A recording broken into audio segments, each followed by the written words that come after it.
Not yet, Master Peregrine. He will not come save only to triumph over me when all is won. He uses others as his weapons. So do all great lords if they are wise, Master Halfling. Or why should I sit here in my tower and think what fate spending than my sons? For I can still feel the brand.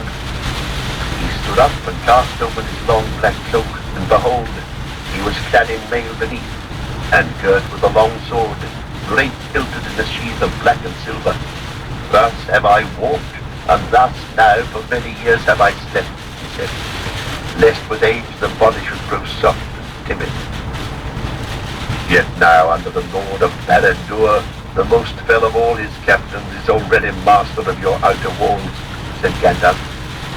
King of Angmar, long ago, sorcerer, ringwraith, Lord of the Nazgul, a spear of terror in the hand of Sauron, shadow of despair. Then, Mithrandir, you had a foe to match you, said Denethor. For myself, I've long known who is the chief captain of the host of the Dark Tower. Is this all that you have returned to say?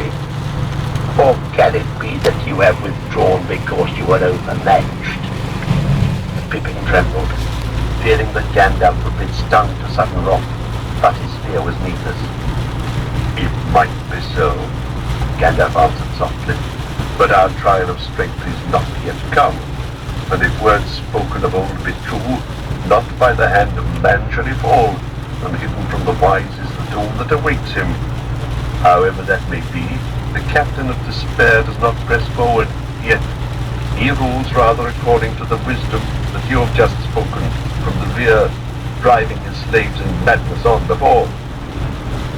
Nay, I came rather to guard the hurt men that can yet be healed, for the Ramas is breached far and wide, and soon the host of Morgul will enter in as many points, and I came chiefly to say this. Soon there will be battle on the fields, a sortie must be made ready. Let it be of mounted men. In them lies our brief hope, for in one thing only is the enemy still poorly provided. He has few horsemen. And we also have few. Now would the coming of Rohan be in the nick of time, said Denethor. We are likely to see other newcomers first, said Gandalf. Fugitives from Caer Andros have already reached us. The isle has fallen. Another army has come from the Black Gate, crossing from the northeast. Some have accused you, Mithrandir, of delighting to bear ill news, said Denethor. But to me this is no longer news. It was known to me ere nightfall yesterday. As for the sortie, I had already given thought to it. Let us go down. Time passed. At length, watchers on the walls could see the retreat of the outcompanies.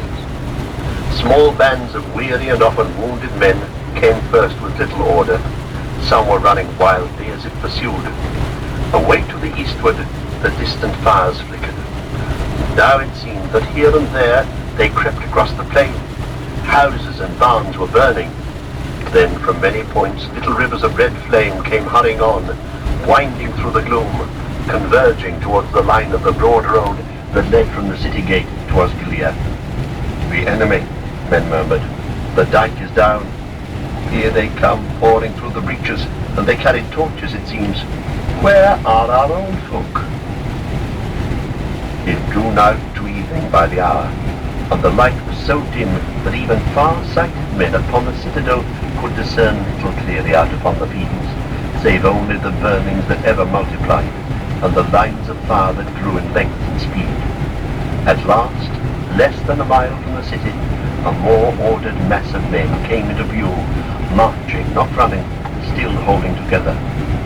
The watchers held their breath. Faramir must be there, they said. He can govern man and beast. He will make it yet. Now the main retreat was scarcely 2 furlongs distant.